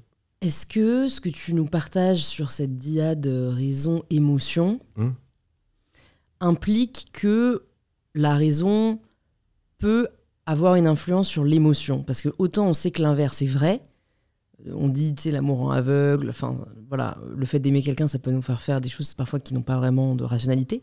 À l'inverse, parfois je trouve ça difficile que la raison influe sur l'émotion qu'on ressent. Bon, par exemple, j'ai pas mal moi de culpabilité quand je fais pas les choses comme je pense que j'aurais dû les faire. Et tu vois, j'ai beau essayer de rationaliser la chose, j'ai pas l'impression que ça change quelque chose à l'émotion que je ressens, qui est genre j'ai merdé, je suis nul. Ouais, mais tu vois, j'ai merdé, je suis nul, etc. Ça, c'est de la pensée, c'est pas l'affect. Ok. Donc ton affect de boule au ventre, etc. est accompagné de pensées de je suis nul, je vais pas réussir, je sais pas, il y a des gens qui dépendent de moi et je suis en train de les laisser tomber. Ça, c'est une raison. Donc déjà, dans comment tu en parles. Et l'autre côté, c'est il faut plus que je me mette la pression, etc., etc. Et l'émotion qui va venir avec, c'est par exemple, je vais relâcher mon corps, ne plus avoir la boule au ventre, etc., etc. Donc oui, bien sûr que l'émotion peut plus facilement, on va dire, impacter le contenu de nos pensées, parce que l'émotion a quand même cette dimension un peu automatique. Mais bien sûr que des pensées peuvent affecter les émotions. Je te donne un exemple très simple. Tu es assis chez toi, tu commences à penser à un événement un peu douloureux dans ton passé, tu commences à pleurer. C'est ta cognition, le fait que tu commences à penser à ce truc, qui a déclenché l'émotion. Donc ça marche dans les deux sens, mais c'est sûr que l'émotion étant plus automatique, j'ai envie de dire, plus facilement, influe plus facilement. Mais tout le temps, quand tu as une émotion, tu as un set de pensée qui lui est associé. Et tout le temps, quand tu as un set de pensée, tu as potentiellement une émotion, même si c'est une émotion neutre, c'est une émotion quand même. Même si, je sais pas, à la fin du podcast, je vais aller quelque part et je peux être en train de me réfléchir à tiens, comment est-ce que j'étais, peut-être que j'aurais dû dire ça mieux, etc. Ces pensées vont créer des émotions en moi. Est-ce que ça veut dire que la pensée positive a une réelle efficacité? Parce que je trouve ça assez... je trouve que c'est aussi une autre forme d'injonction de nous inciter à penser positif quand parfois tout ce dont on a besoin, c'est au final d'extérioriser la négativité. Mais d'un autre côté, si j'entends ce que tu dis, je comprends d'où ça vient, parce que si jamais le fait de penser positif peut nous permettre de dépasser une émotion négative, c'est utile. En fait, ça dépend de qu'est-ce que je suis en train de positiver. Il y a une sorte de point d'inflexion. C'est-à-dire qu'on a besoin d'avoir une sorte de outlook positif dans la vie pour pouvoir démarrer. Mais à un moment, juste positiver, quand c'est contre les faits, ça a ce qu'on appelle un backfire effect et ça devient plutôt très très négatif. Par exemple, je sais pas, si on reprend l'exemple d'une relation malsaine, je suis dans une relation malsaine et je positivise, je suis juste en train de perpétuer mon malheur. Mon malheur. C'est pas parce que je me dis ah non, il m'aime, mais il m'a foutu un coup hier parce qu'il était fatigué, qu'il va arrêter et que soudainement il va commencer à être sympa avec moi. Et surtout, c'est important de pouvoir exprimer les émotions négatives. C'est-à-dire les émotions négatives ont une fonction et on ne peut pas juste dire d'interdire les affects négatifs. Je vois beaucoup de gens sur les réseaux qui sont tout le temps en mode self-love, machin. Il se trouve que je suis psy et quand on est en séance, c'est juste une façade. Et ce que je leur explique, c'est que cette façade te fait beaucoup plus de mal que ce que tu imagines. Parce que tu es en train de te couper en deux. Tu es en train de créer quelque chose qui n'est pas toi, et donc tu es tout le temps en train de te comparer à ce toi qui est meilleur que toi dans le réel, et donc de nourrir cette frustration d'idéalisation qu'on montre aux autres, alors qu'intérieurement, on sait que c'est pas le cas. Quand les personnes se partagent sur les réseaux, tu veux dire ? Oui, ou sur les réseaux, ou devant des gens, ou en soirée, ou n'importe où. Personne n'a le droit d'aller mal, quoi.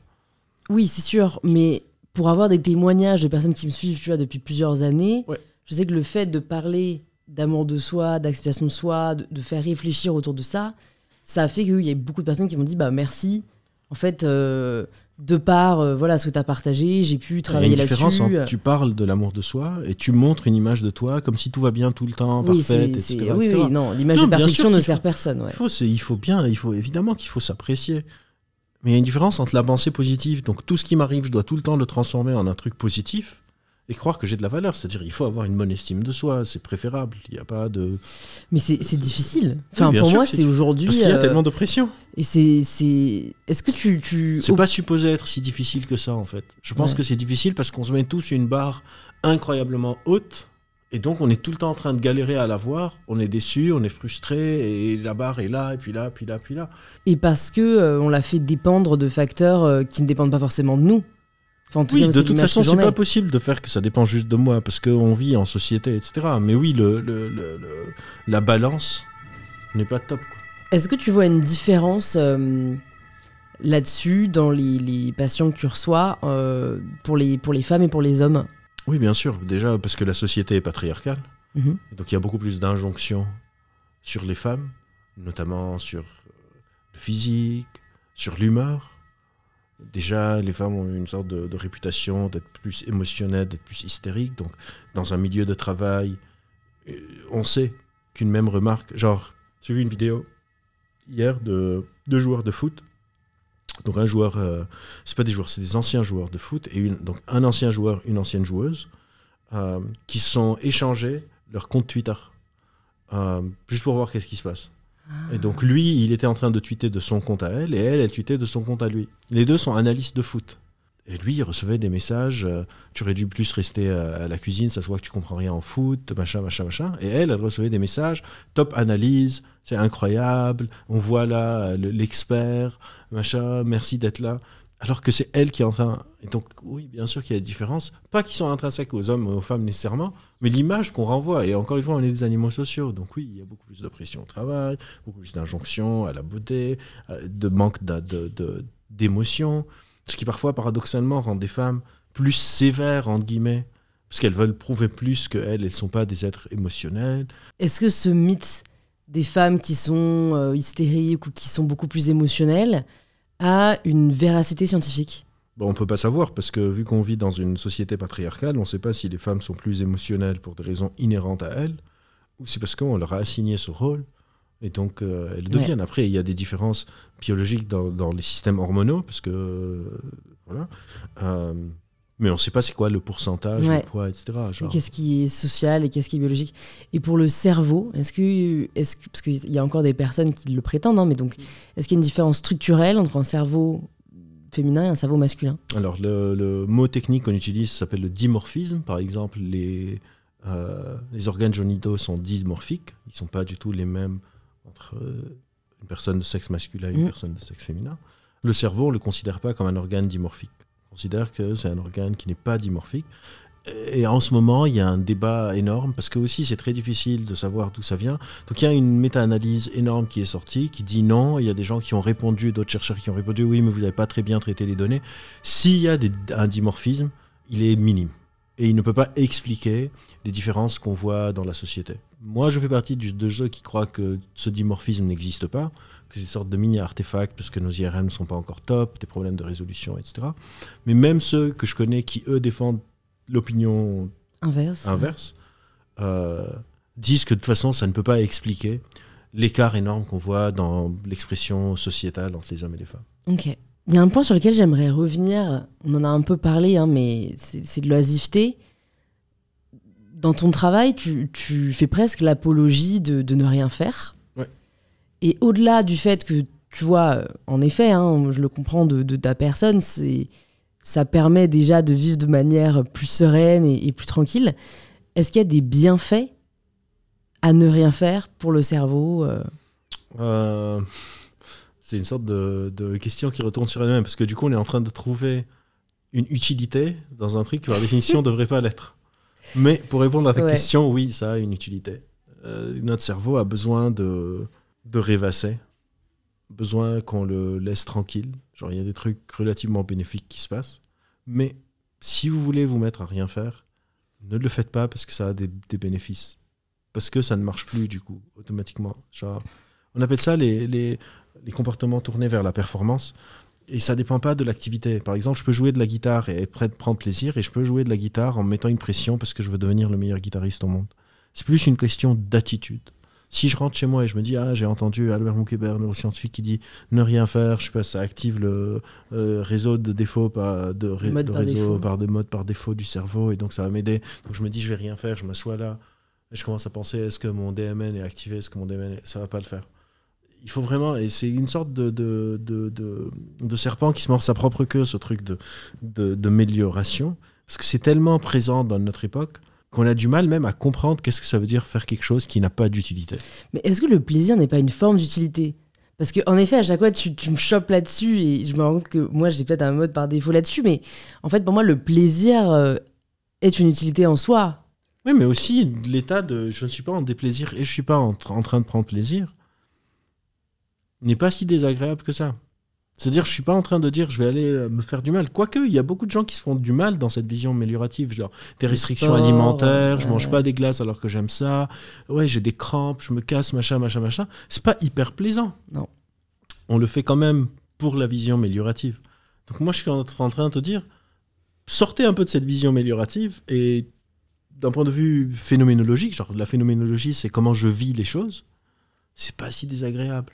Mais ce que je veux dire, c'est que c'est pas non plus grave si on n'aime pas ne rien faire. Non, c'est pas Parce grave. qu'il y a presque aujourd'hui l'injonction inverse où non, moi, ça me prend la tête, des gens qui disent c'est important de s'ennuyer. Tu vois, du coup, j'ai l'impression de peut-être, je sais pas, je suis pas en train de réinitialiser mon cerveau comme il faut. Parce qu'il fait pas assez rien, tu vois. Tu es encore en train de penser à quelle est l'utilité du truc. Moi, et encore une fois, moi, je suis pas du tout en train de dire à personne, je sais pas, les caméras sont où, à personne de ne rien faire ou d'être oisif. Je suis en train de dire, moi, je suis comme ça parce qu'on m'a posé la question.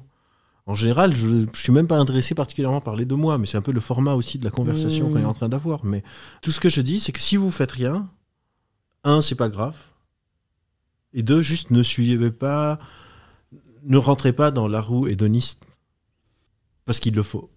En fait, ce que je suis en train de dire, c'est que la manière dont on présente la vie aujourd'hui, c'est que par défaut, on devrait tous être en train de maximiser le plaisir, d'être la meilleure version de nous-mêmes, d'être amélioratif, de demander à quoi ça sert, de ne faire que des trucs qui servent à quelque chose, qui nous aident à progresser dans la vie, à aller de l'avant, à monter, etc. Ce que je suis en train de dire, c'est juste un truc très simple, c'est que cette vision de la vie n'est pas quelque chose d'universel. Elle n'a pas toujours existé au cours de l'humanité.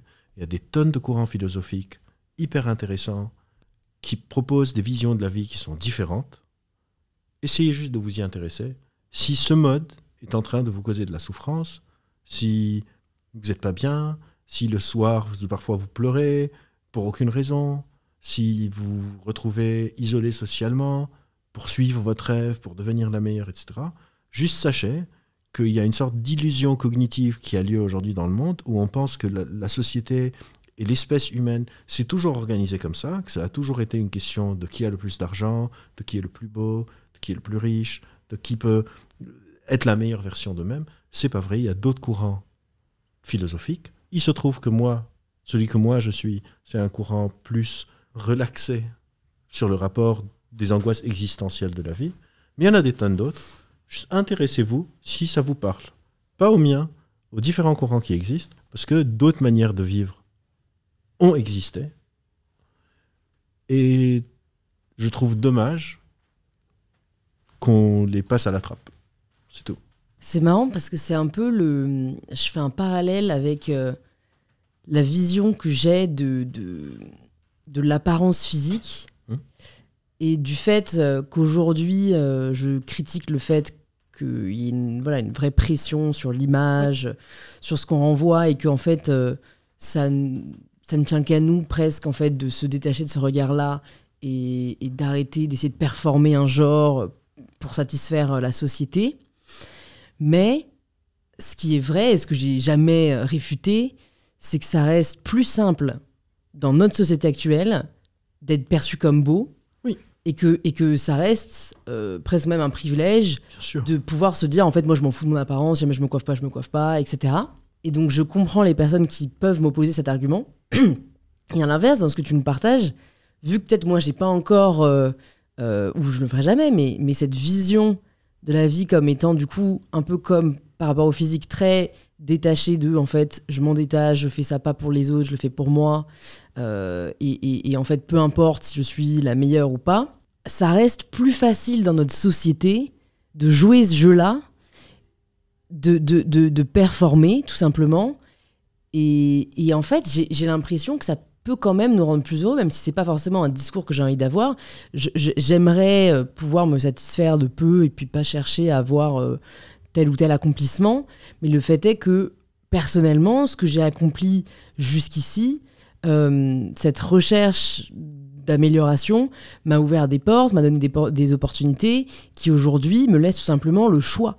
Donc l'idée, c'est pas forcément d'être la meilleure, mais c'est d'avoir le choix. Et je n'aurais pas pu avoir ce choix si je n'avais pas performé ce que la société attendait de moi. Oui, et encore une fois, le cas particulier, tant mieux, si ça a marché pour toi. Maintenant, imagine que tu avais fait tout ça et que tu n'avais pas eu le choix. Et tu aurais continué. Ça aurait été quelque chose d'assez délétère pour toi. Alors que si peut-être tu avais, je sais pas, tu avais essayé, ça n'avait pas marché, tu t'es dit, bon, c'est pas en train de marcher, c'est pas très grave. Tu as été employé dans une boîte, tu as ton boulot de 9h à 17h, tu as des potes de travail hyper cool, tu rentres chez toi, tu as le temps d'aller voir des gens, de rester à la maison, de rien faire, de regarder la télé, etc.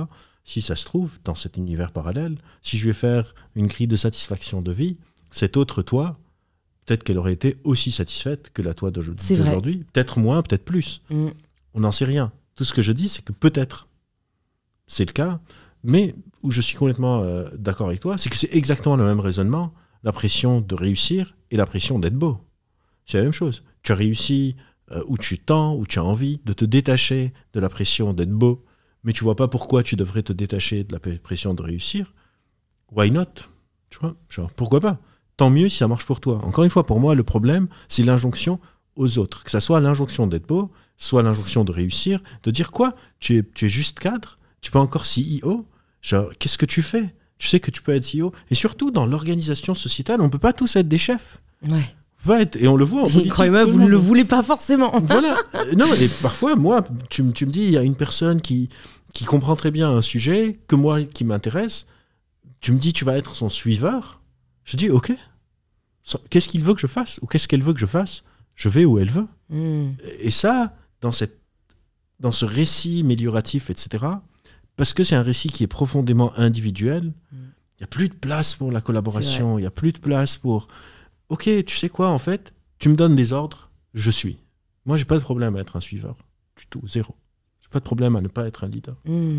J'ai un problème avec l'abus d'autorité, bien sûr. J'ai un problème qu'on me donne des ordres et j'ai pas envie de les faire, bien sûr.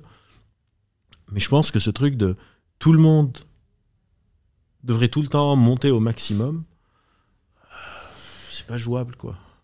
En fait, ça rejoint un peu une forme de philosophie du bonheur qui est d'apprécier le chemin et pas la destination. C'est qu'en fait, tu vois, si j'avais une autre vie, que j'avais fourni les mêmes efforts, mais que j'avais pas accompli ce que je voulais accomplir, bah, tant que j'ai pris du plaisir à l'effort, moi, au final, c'est ça qui m'importe. Ouais. Donc, c'est un peu faire sans attendre, enfin, sans avoir d'attente. C'est ça le problème aujourd'hui, c'est qu'on a trop d'attentes. Après, il y a aussi, oui, bien sûr, il y a plus trop d'attentes et il y a trop d'objectifs complètement déconnectés du réel. Mais aussi, il faut savoir que tout ce qu'on est en train de dire depuis le début, c'est pour les personnes qui ont le choix. Ouais. Parce que si je suis dans une sorte de misère sociale, moi, par exemple, j'ai eu la chance de pouvoir venir en France. Mon visa aurait pu être refusé. Ouais. Je serais encore au Liban. Puis c'est tout. Dans un pays effondré, ma famille est encore au Liban, etc. Tout ça, c'est déjà un privilège. Qu'on puisse être en train de discuter de est-ce que je veux être embauché, est-ce que je veux être un chef, est-ce que je veux être CEO, etc. La majorité des gens, ils trouvent un taf et ils sont obligés de le prendre, sinon ils peuvent pas manger. Et eux aussi, ils sont en train d'être endommagés par cette injonction, parce que tout le monde est sur les réseaux sociaux. Ouais.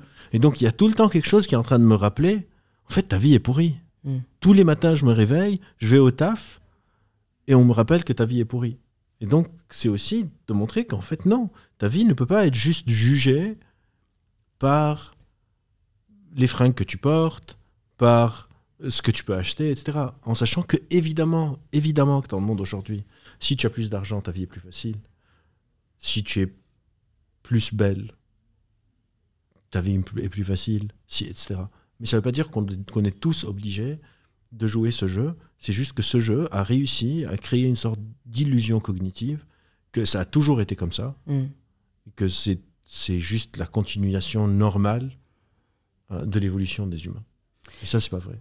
Quel est l'impact des réseaux sociaux sur notre cerveau ? T'en parlais un peu, il y a ce côté de comparaison permanente qui est extrêmement toxique. Est-ce que, de par ton travail en neurosciences et en tant que psy et les personnes que tu vois, tu as observé tu vois, des enseignements sur comment ça a modifié nos... Alors, modifier notre cerveau est un peu plus résistant que d'être modifié en 10 ans, donc ça n'a pas vraiment modifié notre cerveau, mais je dirais, tout dépend des usages. Quelles sont les pages que je suis en train de suivre ? Combien de temps est-ce que je suis sur les réseaux sociaux ? Quelles sont les idées qui me sont associées ? Il n'y a pas un truc qui est inhérent, genre les réseaux sociaux, c'est mal. Je peux utiliser les réseaux sociaux pour m'informer sur la philosophie, et je peux utiliser les réseaux sociaux pour me rappeler tout le temps que je suis une merde alors que je suis destiné à être quelqu'un de spécial. Et aussi, on voit une sorte d'injonction à l'excellence, parce que c'est une vie qui est fantasmée, les réseaux sociaux. On n'est pas en train de montrer notre vie comme elle est. Il y a quelques études sur l'estime de soi chez les ados qui montrent que ça peut avoir des effets délétères. Mais le problème principal, pas des réseaux sociaux, mais des téléphones portables, des ordis, des écrans en général, c'est la sédentarité. C'est qu'on ne bouge pas. D'accord. Donc on reste tellement de temps assis, et ça c'est très mauvais pour notre corps, pour notre fonctionnement, etc. Mais il n'y a pas encore d'études qui disent qu'il y a un truc inhérent dans l'objet. C'est juste que ça happe notre attention, et donc un ado ou une ado de 14-15 ans peut passer 6-7 heures entre l'école, puis rentrer à la maison, être sur la console ou sur le téléphone, etc., où on n'est pas en train de bouger notre corps. Et ça, c'est un problème qui traverse toute la société. C'est-à-dire aujourd'hui, il faut faire du sport, il faut aller, c'est 1 heure dans une salle à bouger son corps, alors qu'il y a 150 ans, c'était complètement absurde parce que ça se faisait naturellement. Il fallait marcher, il fallait porter des trucs, il n'y avait pas d'ascenseur, il n'y avait pas de voiture. Et je pense que c'est la sédentarité vraiment le problème. Il y a encore quelques études sur l'estime de soi, sur des choses comme ça, notamment chez les jeunes, avec ces injonctions à la beauté. Mais on n'a pas encore assez de recul pour dire que c'est un truc inhérent. Et il n'y a rien sur l'attention, parce que c'est c'est ce que j'observe le plus, ce réflexe qu'on peut avoir, alors qu'on n'avait pas avant, mais tu vois, je sais pas si toi tu fais un peu, j'imagine, du deep work où tu vas pendant 2-3 heures, tu fais genre un truc, et je me rends compte que j'y arrivais très bien à 15-16 ans, et qu'aujourd'hui, au bout d'une heure, je suis là genre, j'ai quand même regardé si j'ai pas reçu genre un message et tout, et moi-même, ça me rend ouf. J'aimerais bien. Après, c'est le principe de l'addiction, j'imagine. Hein. C'est pas de l'addiction, parce qu'il n'y a pas les critères de l'addiction, mais c'est sûr qu'il y a des habituations. Okay. Il y a une sorte d'habitude de débloquer et de voir. Mais il ne faut pas oublier que cet objet que j'ai dans ma poche a aussi une dimension sociale. C'est-à-dire, je prends mon téléphone, est-ce que je suis en train de regarder ou est-ce que je suis en train de voir si quelqu'un que j'aime bien m'a écrit et je veux lui répondre. Est-ce que je fais ci, est-ce que je fais ça, etc., etc. C'est encore trop tôt pour dire que ça modifie notre attention, mais c'est sûr que ça fragmente parfois l'attention parce que j'ai ces interruptions. Par exemple, moi, quand je suis en train de travailler, je fais des blocs de travail, ça s'appelle la technique de Pomodoro. Ouais. Je vais travailler par exemple 45 minutes et puis faire une pause de 10 minutes, etc., etc.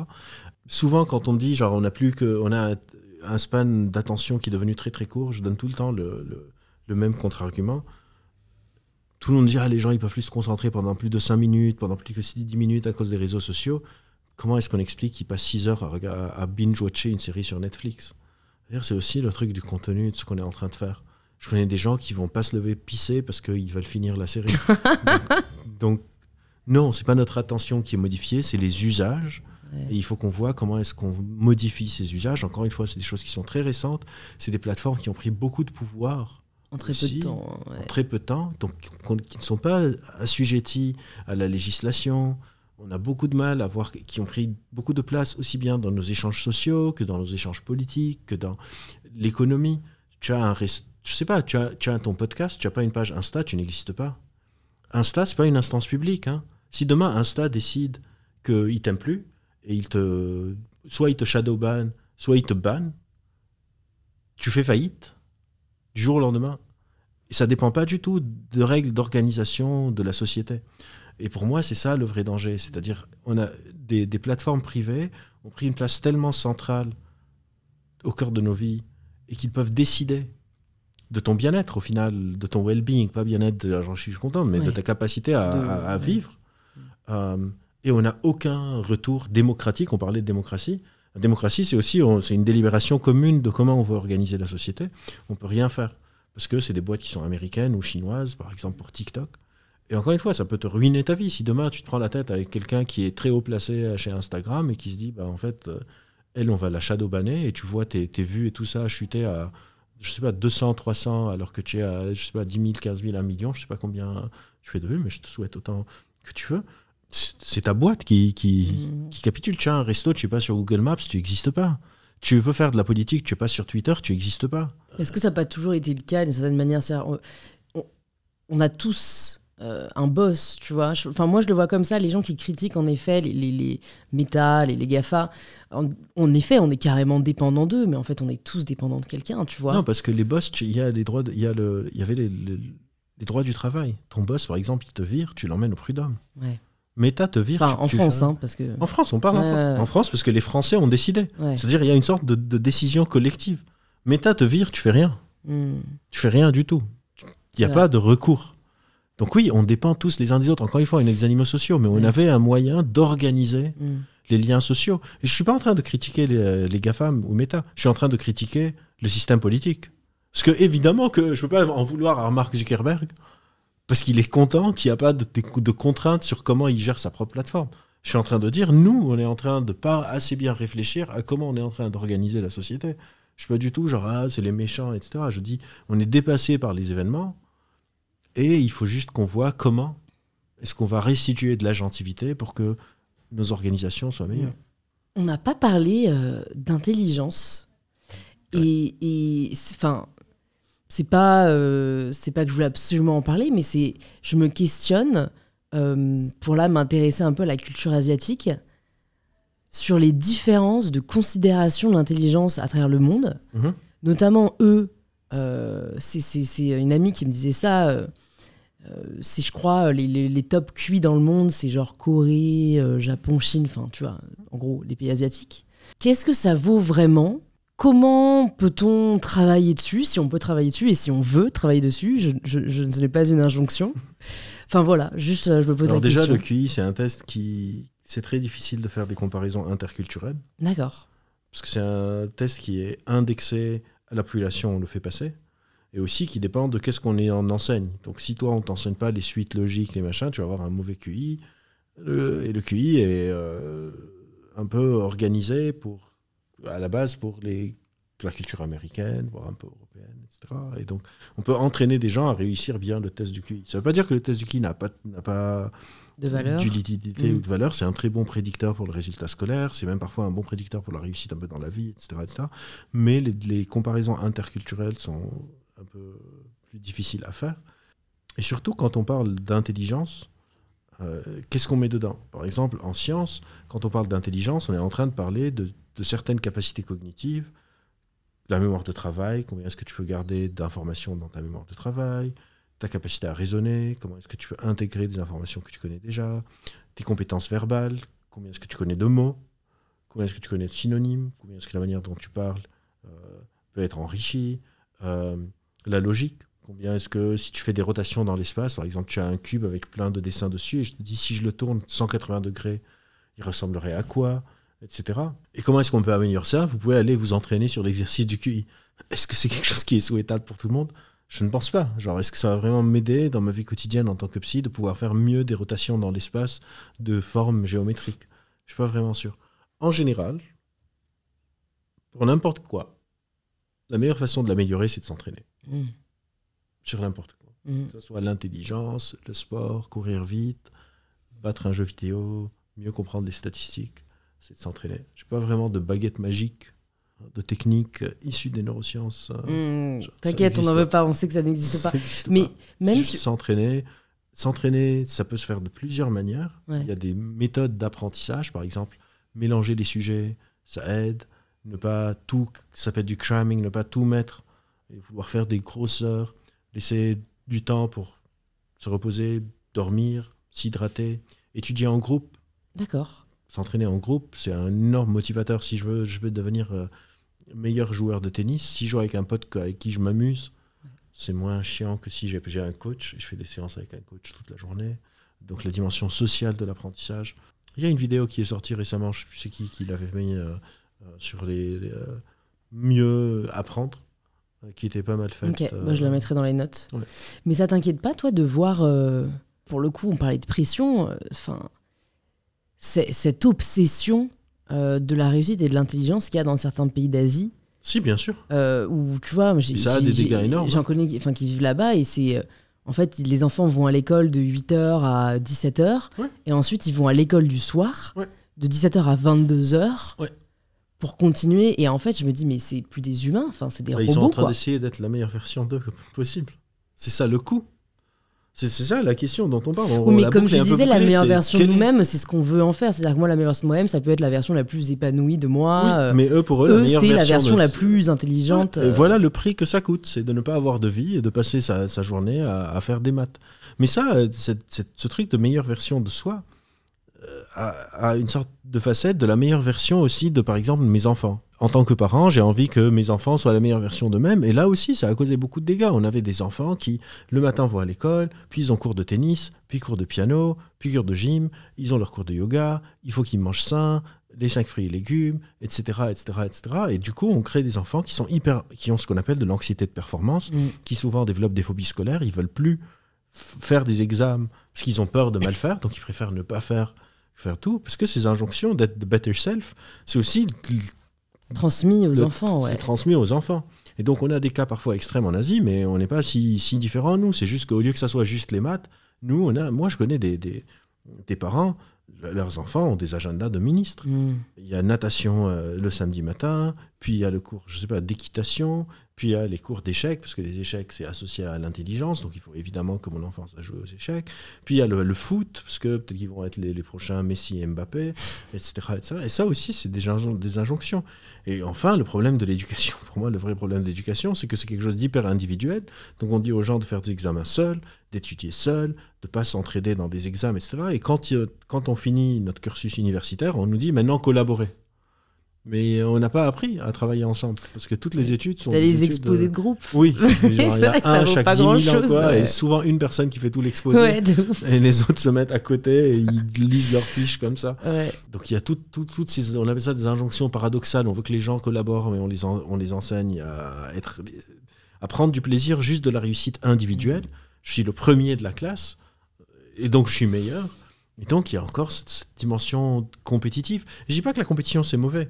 Je dis que ça soit tout par le prisme de la compétition, ça crée pas mal d'effets délétères, comme la phobie scolaire, comme l'anxiété de performance, chez des enfants qui ont 14, 15, des ados qui ont 13, 14, 15, 16, 17 ans, qui ne devraient pas avoir tellement de pression sur leurs épaules. C'est triste à l'adolescence d'avoir tellement de pression sur notre épaule. Comment tu le vis, du coup, toi, par rapport à ta fille, tes enfants, si t'en as d'autres, mais... J'ai une fille. C'est... Ouais, moi, je me mets à la place des parents, c'est genre... Non, mais toi, surtout, sachant tout ce que tu sais, oui, je galère. Sachant que ce n'est pas bénéfique d'être comme ça, mais d'un autre côté, tu veux quand même le meilleur pour elle. C'est pas seulement je veux le meilleur pour elle, c'est que si moi, je dis à ma fille, je vais te transférer ma oisiveté, mais elle est avec ses potes, là, elle est encore très jeune, elle a 2 ans et demi, mais quand elle sera plus grande, si elle est oisive et toute la société est en train de courir, elle va aller très très mal. Moi, j'ai pas reçu d'oisiveté par mes parents, c'est juste que des rencontres dans la vie m'ont développé ce tempérament, et donc je le vis bien. Mais si je l'essaye de le transmettre à ma fille, je risque de l'abîmer beaucoup plus que si je l'inscris sur 10 cours le samedi, le dimanche, etc. J'essaye de faire comme je peux, mais je galère parce que on vit en société. Et ça crée un décalage. C'est un peu la même chose avec les réseaux sociaux. Imagine que j'ai un ado, une ado de 13-14 ans, et je dis, moi, les réseaux, c'est très mauvais, donc pas de TikTok pour toi. Pas de TikTok pour toi. Elle va à l'école le lendemain, tous ses potes sont en train de faire la dernière danse de Wednesday. Elle est isolée socialement. Ah, tu suis les trends. Ah, bien sûr, ça fait partie de mon métier. Je passe beaucoup de temps sur les réseaux à suivre qu'est-ce qui se passe, bien sûr. Et du coup, elle est isolée. Et donc le coût, parce que moi je veux qu'elle ait une santé mentale saine, donc pas de réseaux sociaux pour elle.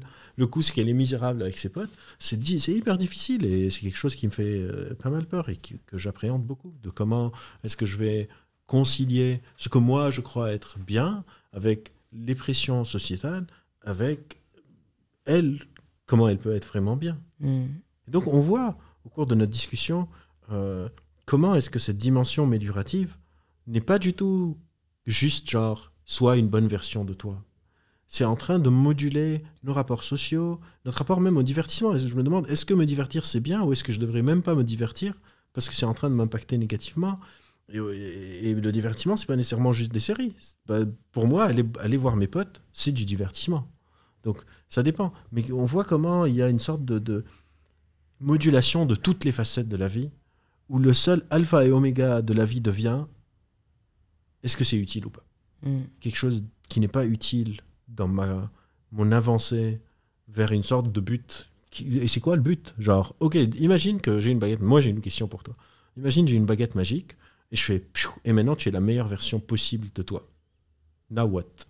Genre, qu'est-ce que tu fais? Ça y est, tu as réussi, tu t'es entraîné. Genre, disons qu'on a une jauge et tu es à 100% sur toutes les jauges. De tout. Ton attitude, ton contrôle émotionnel, ta carrière, tout le monde te connaît. Genre, c'est... Ok. On fait quoi après? L'idéalisation que j'en ai, c'est une forme de satisfaction pleine. Enfin, voilà, mais connaissant le mécanisme de l'adaptation hédonique, je sais que ça ne durera qu'un temps. Et que je serais en effet très certainement malheureuse de ne plus avoir de marge de progression. Donc c'est pour ça que mon but n'est pas d'être la meilleure version de moi-même. Mon but est de progresser. Juste moi, c'est comme ça. Enfin, c'est comme ça que je m'épanouis. Donc le but en soi, c'est... Donc le goal, c'est le progrès en tant que tel. C'est pas où tu vas arriver en progressant. Non, du tout. C'est le progrès. C'est de me dire que... Et en plus, j'accepte aussi le fait que parfois je recule. Mais c'est juste de me dire, ok, bah dans un an, je serai peut-être plus compréhensive avec les autres. J'aurais réussi à peut-être être moins dans le contrôle. J'aurais peut-être écrit un autre livre sur un autre sujet qui m'intéresse. Enfin, voilà. Ça va, c'est pas trop négatif. Non, mais j'ai pas de jugement. Encore une fois, j'ai pas de jugement sur...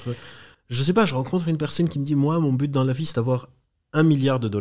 Je le juge pas négativement. Le problème, c'est s'il dit, les gens qui n'ont pas $1 milliard, c'est ceux qui ont échoué leur vie, qui devient problématique. Donc tu me dis que pour toi, le but, c'est juste de sentir que tu es en train d'aller de l'avant sur plein de compétences en toi. c'est hyper louable. Genre... Ça me fait sentir vivante. Après, après, je te rejoins totalement sur le côté mais il y a des facettes où moi, j'essaye d'être aussi la meilleure version que moi. Par exemple, d'être plus compréhensif, d'être moins dans, je sais pas, des réactions rapides, etc. Bien sûr que je le fais. La question, c'est combien de moyens est-ce que je vais allouer à ce truc ? Si, pour devenir plus compréhensif, il faut que je culpabilise si je regarde une série sur Netflix, c'est que c'est pas une manière hyper saine de devenir plus compréhensif. Ouais. Parce que je suis pas compréhensif avec moi-même dans ce cas-là. Mais comment on s'en détache ? Parce que tu vois, je trouve que parfois, le fait d'en avoir conscience n'est pas suffisant. Non, comprendre quelque chose n'est pas du tout suffisant. Ouais. Alors si je dis ça, je peux te le montrer en une seconde. Genre, je te montre une illusion d'optique et je te montre que c'est une illusion, là où l'illusion d'optique est maintenue. Ne s'effondre pas. On appelle ça des effets non-collapsibles. C'est-à-dire savoir ne suffit pas. Et ça dépend de chaque personne. C'est un travail qu'on peut démêler pour comprendre le pourquoi du comment, même si je comprends. Beaucoup de gens qui vivent les injonctions à la beauté comprennent que c'est complètement absurde, savent que les photos qu'elles sont en train de voir sont photoshopées, mais se pèsent tous les soirs en se disant « Merde, j'ai pris 400 grammes ». Savoir ne suffit pas du tout. C'est vrai que c'est difficile de ne pas avoir de mode d'emploi pour en sortir. Tu vois, je pense qu'on est beaucoup à être victime de cette injonction à la performance. Et on aimerait se dire c'est bon, là, je peux juste profiter de je sais pas, prendre mon après-midi off sans culpabiliser, mais je pense que oui, ça demande un grand travail sur soi, de rencontres, c'est de lecture. C'est une pression sociétale énorme. Ouais. Est-ce qu'il y a des choses qui nous abrutissent ?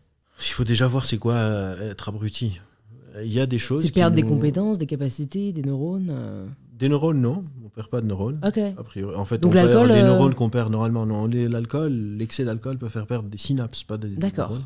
Et là, je parlais de plus, pas des substances. Parce que oui, si tu te shootes tu prends du crystal meth tous les jours, oui, tu vas t'abîmer, mais pas juste ton cerveau, tout ton corps. Et le cerveau est un organe dans un corps, il n'est pas détaché du corps. Quand on parle d'abrutissement, c'est un mot qui est comparatif, c'est par rapport à quelque chose. Et donc, ça dépend. Oui, on peut perdre des compétences sociales si je ne reste pas avec des gens. On peut perdre en compétences si je fais tout le temps la même chose, bien sûr, mais... En compétences cognitives, si on ne pratique pas... Oui, si on ne pratique pas, oui, bien sûr. Mais je ne pense pas qu'il y a des activités qui créent une sorte d'abrutissement généralisé. En général, faire la même chose, genre la monotâche, même si c'est la tâche la plus vertueuse au monde, on est en train de perdre ailleurs. Parce que c'est une sorte de zero-sum game. Par exemple, si moi je me dis, en fait, je ne veux plus rien faire que lire des bouquins hyper érudits, je suis en train de perdre ailleurs. Lisez les romans qui vous plaisent, pas ceux que la société vous dit de lire. Écoute Albert, j'ai quelques dernières questions pour toi. Si tu avais une ressource à nous conseiller, que ce soit un livre ou un film ou un podcast, qui t'a particulièrement touché, que tu aimerais recommander aux personnes qui nous écoutent, ce serait quoi ? Je sais pas, One Piece. C'est un manga, non ? Ouais. Ok. Que je lis depuis 20 ans, qui m'a beaucoup formé. Je ne le conseille pas aux autres, mais c'est quelque chose qui m'a touché. Après, en recommandation aux autres, si on parle de doisiveté, il y a Éloge de l'oisiveté de Bertrand Russell, qui est pas mal. Si jamais tu pouvais entendre quelqu'un au micro d'InPower, qui est-ce que tu aimerais entendre ? Thibaut Grissinger. Je connais pas. C'est un pote chercheur. Ok. Et ça me ferait trop. Je vais regarder tout ça. Et la question signature du podcast, je suis très curieuse de ta réponse. Ça signifie quoi pour toi prendre le pouvoir de sa vie ? D'avoir le choix. Juste, quand on a le choix, c'est déjà énorme. Super. Merci beaucoup Albert pour cette conversation qui m'a beaucoup fait réfléchir. Si jamais les personnes qui nous suivent, qui nous écoutent encore, et ils sont beaucoup, veulent te suivre, en savoir plus sur ce que tu fais, où est-ce que tu veux qu'on les redirige ? Alors je suis juste actif sur Facebook. D'accord. Parce que j'écris. Ouais. Et c'est la seule plateforme où je peux écrire. Twitter, il y a Medium aussi, ouais. Ouais, Medium, ça apparaît pas dans le fil. C'est vrai. Il faut aller te chercher. Ouais. Je suis sur Instagram et je l'utilise pas vraiment. Donc, si on veut me suivre, peut-être qu'un jour je l'utiliserai, mais pour le moment je l'utilise pas. Et pour t'envoyer un message, du coup, c'est sur Facebook ? Non, ou n'importe où en fait. On peut m'écrire sur, je peux donner mon mail, c'est albert@chiasma.co, chiasma.co. Ok, je mettrai tout ça dans les notes et puis j'espère à très vite. À très vite. Ciao, merci beaucoup.